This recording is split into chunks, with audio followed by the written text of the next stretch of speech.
Bismillahirrahmanirrahim. Assalamualaikum warahmatullahi wabarakatuh. Alhamdulillahirabbil alamin wassalatu wassalamu ala asrofil anbiya'i wal mursalin wa ala alihi wa sahbihi ajmain amma ba'du. Jamaah salat Isya dan tarawih yang dirahmati Allah, alhamdulillah kita sudah melaksanakan ibadah puasa hari ke-21 malam ke-22. Taqabbalallahu minna wa minkum. Semoga Allah menerima amal ibadah sawab kita. Amin. Amin ya rabbal alamin. Berikut ini kami mewakili di Masjid Kantor akan menyampaikan beberapa taklimat sebagai berikut. 1. Tarwal Ramadan Masjid. Saldo pertanggal 11 April 2023 sebesar Rp7.244.000. Penerimaan 11 April 2023 sebesar Rp536.000. Pengeluaran 11 April tahun 2023 sebesar Rp300.000. Saldo yang dibacakan tanggal 12 April 2023 adalah Rp7.480.000. Jazakumullah khairan katsiran. Semoga Allah membalas amal jariah Bapak Ibu sekalian. Amin ya rabbal alamin. 2. Kegiatan masjid selama di bulan Ramadan 1440 Hijriah. 1. Kegiatan salat pesantren kilat di tanggal 15 sampai 16 April 2023. 2. Iktikaf pada 10 malam terakhir bulan Ramadan. 3. Progres dalam Ramadan sejak pembukaan dalam pertanggal 26 Maret 2023 akan disampaikan oleh tim dalam Ramadan. 3. Pengisi kutub dan imam malam hari ini adalah Ustaz Endang Kurniadi dan Gilang Pak. 3. 4. Petugas pembaca taklimat berikut adalah Saudara Dika. 5. Pengisi kutub dan imam hari berikut adalah Ustaz Ahmad Nasrawi. 6. Penerimaan zakat fitrah dari tanggal 9 April sampai tanggal 19 April 2023. Demikian taklimat ini kami sampaikan. Barakallahu fiikum wabillahi taufiq wal hidayah. Wassalamualaikum warahmatullahi wabarakatuh. Kepada Ustaz Endang kami persilakan.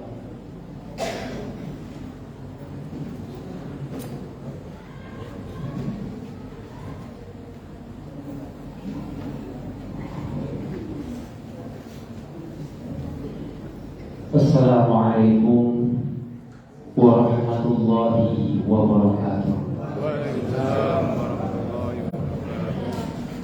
Alhamdulillahilladzi anzala al-Qur'ana hudan lil mu'minina wa rahmah wa atamma bihi ala ummati Muhammadin sallallahu alaihi wasallam afdal ni'mah. Asyhadu an la ilaha illallah wahdahu la syarika lah wa asyhadu anna Muhammadan abduhu wa rasuluhu la nabiyya ba'dahu. Faqad qala Allah ta'ala fil Qur'anil Karim wa huwa asdaqul qa'ilin a'udzu billahi minasy syaithanir rajim. Bismillahirrahmanirrahim. Inna anzalnahu fi lailatul qadri wa ma adraka ma lailatul qadr. Lailatul qadri khairun min alfi syahrin tanazzalul malaikatu wa ruhu fiha bi'izni rabbihim min kulli amr. Salamun hiya hatta matla'il fajr. Sadaqallahul azim. Hadirin kaum muslimin wal muslimat rahmati Allah, jamaah sidang tarawih yang dimuliakan oleh Allah Subhanahu wa taala. Puji dan syukur kita panjatkan kepada Allah atas segala nikmat yang telah Allah berikan kepada kita. Salawat ma'asalam, semoga Allah senantiasa lipat curahkan kepada baginda ala Nabi besar Muhammad sallallahu alaihi wasallam. Alhamdulillah, tak terasa bagi kita semua sudah masuk ke malam 22 Ramadan, yang alhamdulillah dari kegiatan-kegiatan ibadah-ibadah yang telah dilaksanakan baik di masjid-masjid, di musola-musola, pelaksanaan sholat tarawih semakin mendekati Lebaran semakin mengalami kemajuan. Alhamdulillah, Masjid An-Nur juga sudah banyak mengalami kemajuan. Barisannya semakin maju, yang belakang semakin kosong.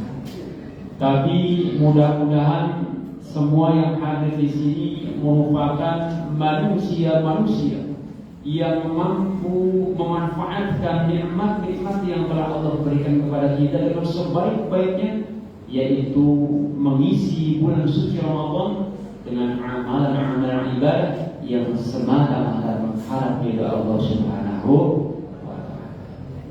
Pada kesempatan yang berbahagia ini, di momen pertemuan yang kedua di bulan suci Ramadan ini, dalam waktu yang sesingkat-singkatnya, yaitu 7 menit ke depan, kalau tidak lewat 10 menit, 17 menit, lewat 10 menit, 27 menit, ya mohon dimaklum.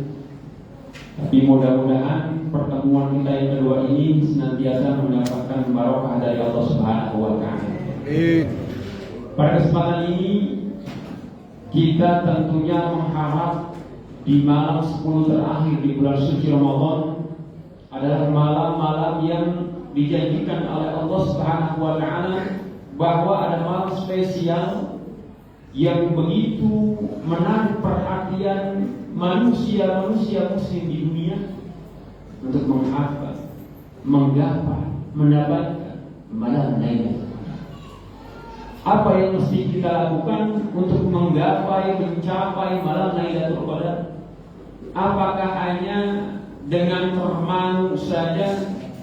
Apakah hanya dengan mengisi kegiatan-kegiatan ibadah yang biasa-biasa saja? Tentunya sebagaimana Rasulullah SAW di malam 10 terakhir di bulan suci Ramadan, apalagi di malam-malam ganjil, mari kita menekankan kembali, memfokuskan kembali, memusatkan pikiran kita bahwasanya untuk betul-betul mendekatkan diri kita kepada Allah Subhanahu wa Ta'ala dengan mengharap ridho dan ingin mencapai yang namanya malam Lailatul. Puasa yang bagaimana yang kita lakukan sehingga kita mampu menggapai malam Lailatul? Apakah puasa-puasa yang hanya menahan hawa nafsu? Apakah puasa-puasa saja yang biasa menahan lapar dan dahaga? Tentunya dua poin ini, menahan lahir maupun batin yang ada pada diri kita, sehingga puasa kita dalam keseharian selama bulan suci Ramadan ini tidak hanya mendapatkan lapar dan dahaga. Jangan takut ya Allah. Dalam kitab Dhuratul Nasihin dijelaskan ada 5 amalan yang amalan tersebut merupakan amalan yang buruk yang dapat menghilangkan pahala puasa kita. Yang kita puasa di bulan suci Ramadan selama 30 hari, tentu saja ketika kita melakukan amalan buruk tersebut, maka yang kita dapatkan hanya lapar dan dahaga. Kita sama sekali tidak mendapatkan fadilah pahala dari Allah Subhanahu wa Ta'ala, karena 5 amalan tersebut adalah begitu buruk di hadapan Allah. Yang pertama adalah al-kadhib, bohong. Bohong seringkali kita lakukan, tapi terkadang tanpa kita sadari bohong tersebut sudah mewarnai dalam kehidupan. Bohong yang disengaja, bohong yang tidak disengaja, bohong yang melalui lisan kita, dan bohong yang melalui jari-jari manusia kita. Kita tidak menyadari hal sepele tersebut tentunya dapat menghilangkan pahala puasa kita selama di bulan suci Ramadan. Terkadang di media sosial, di handphone, kita sering sekali berbohong tanpa kita sadari. Ditanya teman-teman, lagi di mana?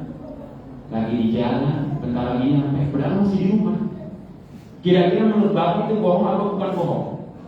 Itu bohong walaupun nulisnya lewat jari-jari manis, tetapi keluarnya dari hati. Ini takutnya kita disangka-sangka sahabat yang kurang setia. Bukber kok belum nyampe? Masih di jalan. Padahal mandi juga belum. Di rumah juga masih sibuk. Kita takut dianggap tidak CS Akhirnya apa? Kita mencoba bohong. Nah itu, bohong-bohong tersebut apakah bisa menghilangkan pahala puasa? Pasti.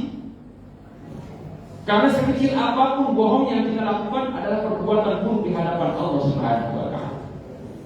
Apalagi sengaja bohong-bohong yang dibuat-buat, yang dibesar-besarkan untuk menipu seseorang, menipu kaum muslimin, menipu tetangga kita, saudara kita, keluarga kita. Itu jelas-jelas akan menghilangkan pahala puasa kita. Yang kita dapatkan hanya lapar dan dahaga saja. Na'udzubillah subhanahu. Lalu yang kedua adalah amalan yang bisa menghilangkan pahala puasa kita.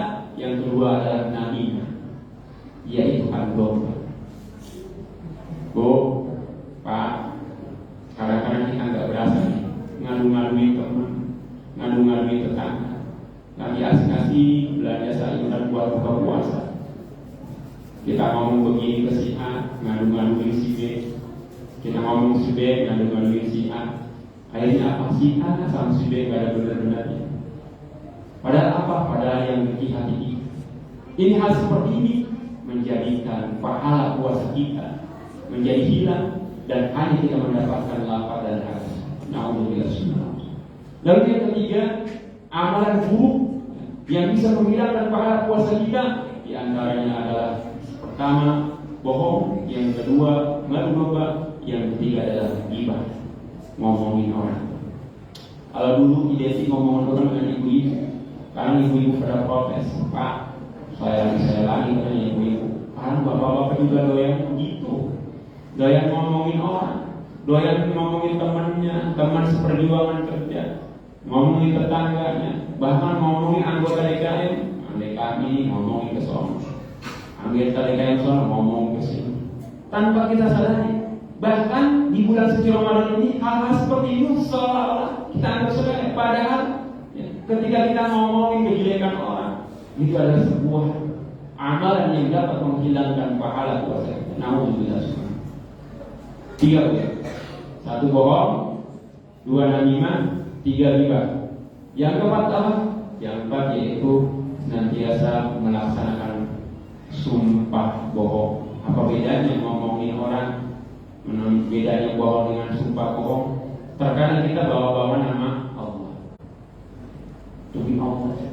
Padahal sumpah bohong ini yang betul-betul menjadikan pahala puasa kita hilang. Yang kita dapatkan hanya lapar dan dahaga. Lalu yang terakhir, ya singkat saja Bu ya. Karena saya tahu dari jauh itu udah bisa, jadi usahanya lama. Ya. Apalagi biasanya DKM suka share. Ustaz memegang kemudian, wah, ini favorit saya ini soalnya cepat. Misalkan Ustaz kan lama ini butuhnya kembali ke TikTok, 2 kali ini jalan baru dari jauh udah bisa. Ya. Mudah-mudahan ini kegelisahan ibu ya. Saya sampaikan sampai 5 poin saja. Langsung yang terakhir yaitu nomor 5. Apa saja yang bisa menghilangkan pahala puasa? Yaitu hawa nafsu syahwat. Saya makan cewek Ustaz, hubungannya. Ini mudah-mudahan ibu-ibu bisa terjaga. Ini biasanya bapak-bapak ya. Kalau memang kita sengaja melihat hal-hal yang dilarang oleh Allah Subhanahu wa Ta'ala dengan mata kita, dengan zahir kita melihat hal-hal yang dilarang oleh Allah Subhanahu wa Ta'ala, nah bisa menghilangkan pahala puasa kita kalau betul-betul kita sengaja. Tapi kalau tidak sengaja, astagfirullah, insya Allah itu tidak akan menjadi sebuah kemaksiatan. Tapi kalau insya Allah, astagfirullah, ini terlalu apa itu? Ditutup tapi ini buka sebelah atau ditutup, astagfirullah, astagfirullah, 2 kali 3 kali. Nah ini yang nemen. Kalau bahasanya wasok kan ini yang nemen ya. Tapi mudah-mudahan saya yakin para jamaah sekalian bisa betul-betul menjaga hatinya, menjaga pandangannya, menjaga tangan kakinya untuk senantiasa menjauhkan diri daripada kehidupan kemaksiatan dan senantiasa menjaga langkah kakinya menuju kebaikan-kebaikan, menuju ibadah kepada Allah Subhanahu wa Ta'ala. 5 poin ini mudah-mudahan merupakan ilmu pengetahuan yang bisa menjadi bekal kita untuk tetap menjaga puasa kita, agar puasa kita selama sebulan penuh ini menjadi puasa yang betul-betul mendapatkan ridho Allah Subhanahu wa Ta'ala, mendapatkan pahala yang berlipat ganda sehingga menjadi wasilah pengantar menuju surganya Allah Subhanahu wa Ta'ala. Cukup Bu ya. ya. Gelisah ibu mudah-mudahan bisa tersingkirkan dengan saya ngomong cukup Bu ya. Gelisahnya sudah hilang. Ya, assalamualaikum warahmatullahi wabarakatuh. Assalamualaikum.